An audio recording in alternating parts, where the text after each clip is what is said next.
Hi everyone, Justin here from Metropolitan Pit Stop. I wasn't sure if I was going to make this video because it involved going into Altadena, California, where the Eaton fire pretty much destroyed the whole town a couple months ago back in January of 2025. And it kind of felt intrusive to go into this place where, so many people just lost so much. I mean, the devastation there is just, it's incredible.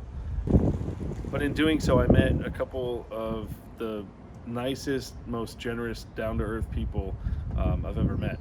And they both encouraged me to post this because they wanted to bring awareness to what's happened there. And it's one of those things that, you can see pictures of it and you can see videos, and until you're really there to experience it, the devastation is it's unreal. I mean, it's like going through a war zone. It's absolutely crazy. So living in Los Angeles, this was all over the news, for a month.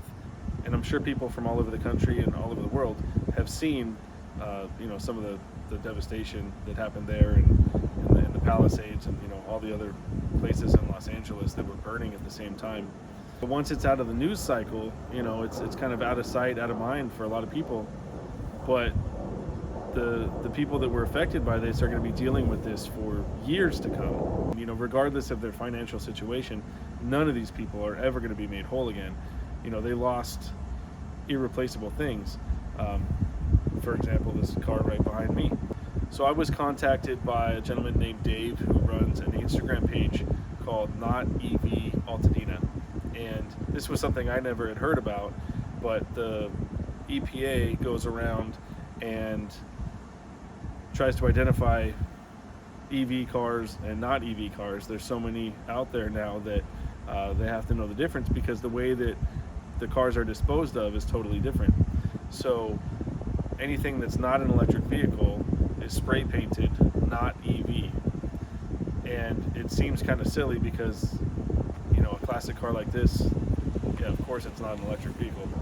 But they have to remove the batteries and mark them, and then obviously the ones that are electric vehicles have to be disposed of in a different sort of way.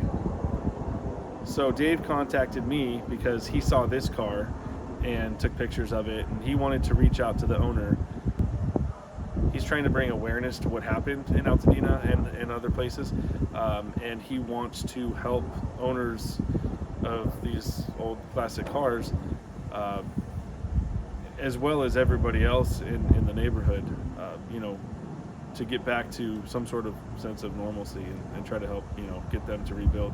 And as you may know, people that are into classic cars, it's more than just a hobby. And so, losing something like this is devastating. And, having the hope that they can kind of put a car back together that they worked so hard on, I think goes a long way in kind of helping get back to that sense of normalcy. So Dave reached out to me and wanted to get in touch with the owner, Sergio, who turned out to be a customer of ours.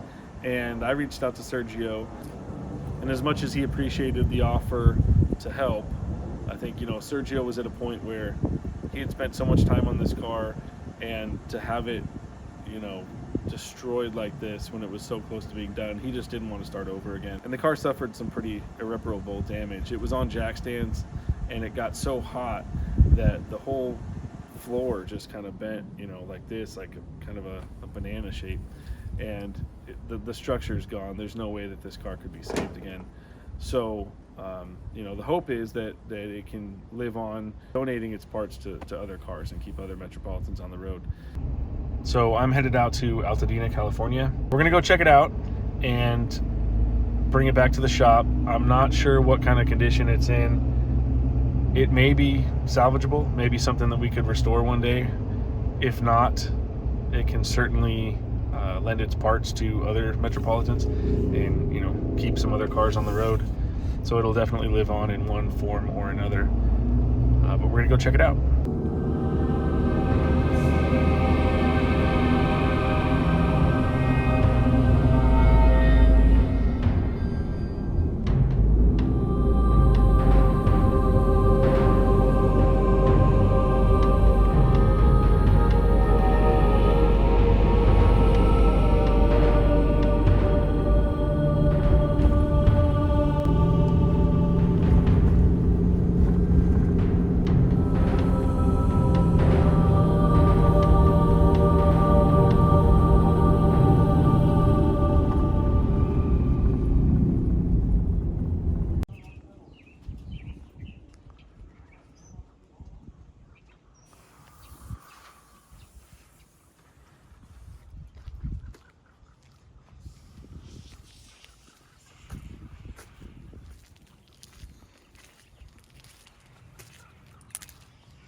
there was a blanket on this. So, and it was sticking out a little bit here. This is what I was saying. I think it caught fire. Yeah. And went this. There's nothing else to burn in here. Yeah. And the radiator was out. Had a piece of cardboard to keep animals out. Yeah. So I think everything was just kind of, it just kind of a little chain reaction and started burning inside. That's crazy. The in 1975, so for 50 years, trying to keep these things alive. Yeah. The first Met I almost bought, I actually went to, I want to say it was Omani, it was in the yard. And it was just a frame, great shape and so on, no wheels. But we had no way to get it home. So my dad didn't let me buy it. And I was 16, I think. Oh, that was going to be the first car?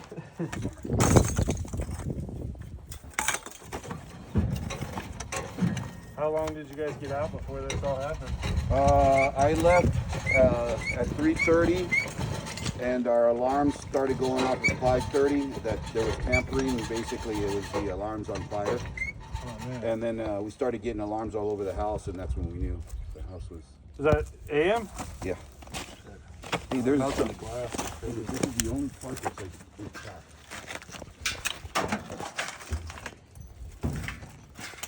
All this needed, I took out one of the brushes because that's it. That was in your garage? It was on top of my motorcycle lift.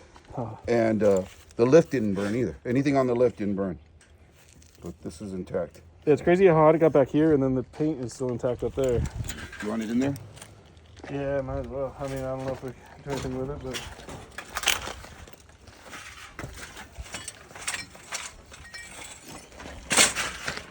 Oh, man. From listening to the people, and everybody's very, I don't think that works anymore. I think everybody's, their intentions are good when they talk about, hey, you can always buy whatever you lost and so on. But, little things that they don't realize are, I got this car with my brother. We dug it out of where it was. It took us a day to put it on a trailer, bring it. So there's sentimental value is what I'm trying to say with these little things. And that you're not going to get back,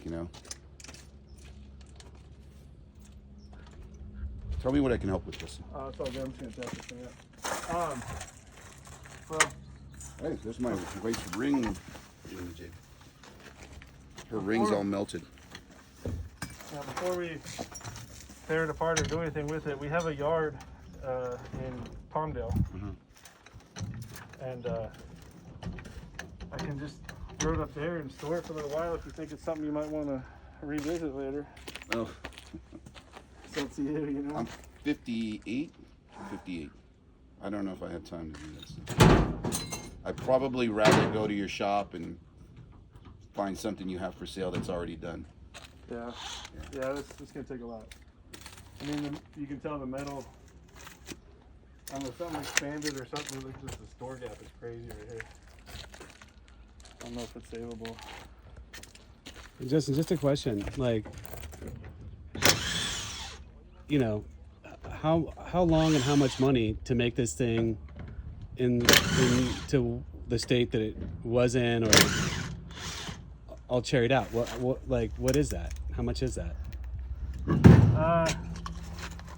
The full restoration, I mean, to make it look, good as new, you're probably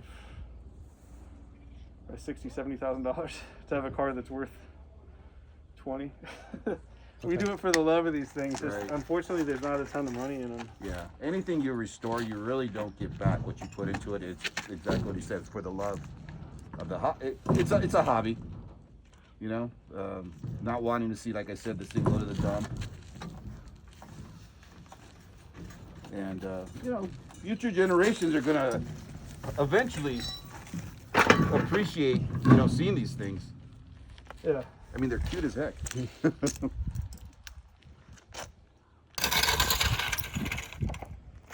I think the last thing is just to get those jackets out. All right. Oh, you jacket, I'll pull. Two back there.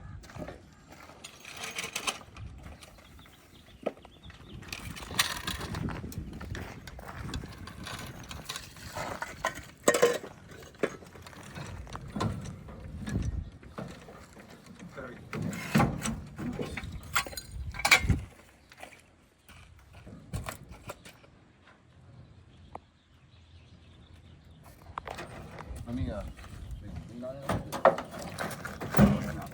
Jacket of All right.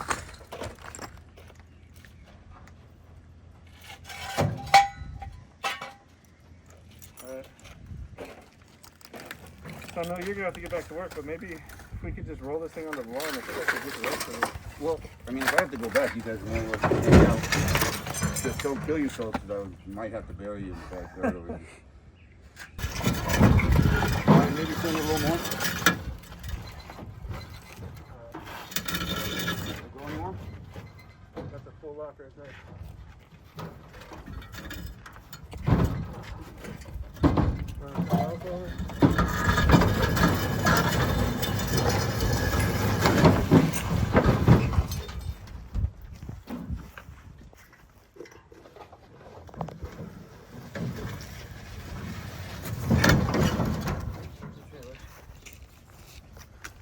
Just need a couple more feet.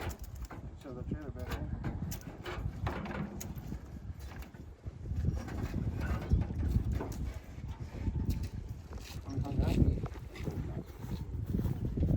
I had it towed. You know what? What if you get the tow rope and I put it on the back of my... Yeah, Come on, baby.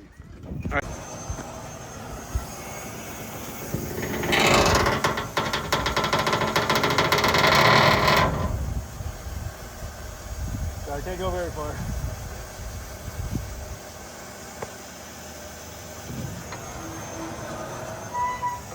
It's looking good. Keep it just like that.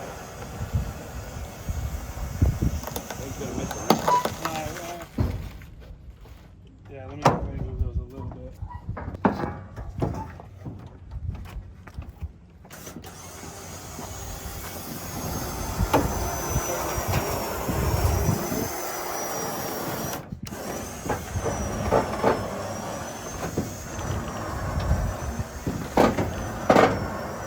A little bit more towards you.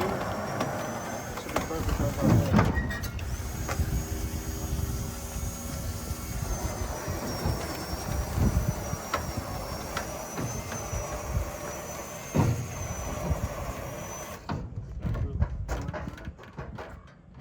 Yeah? Good? This side's good. Yeah, it's just the one bit. Go a little bit.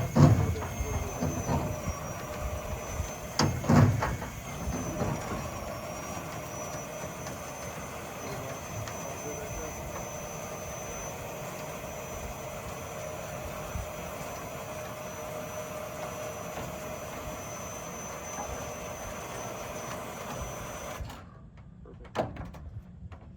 Thank you.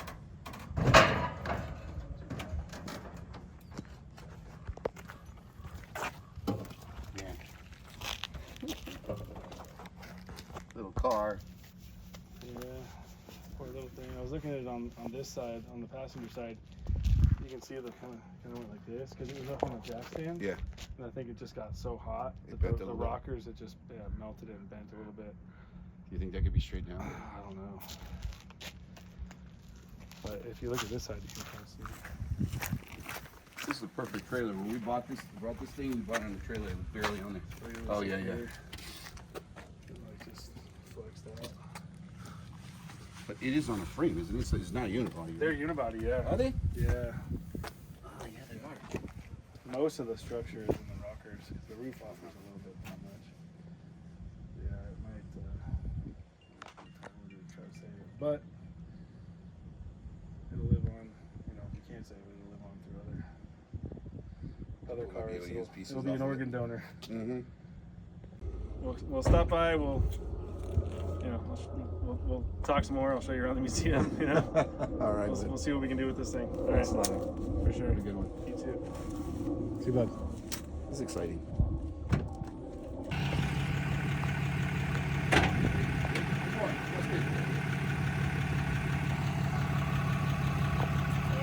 See, bud. Put you on Facebook.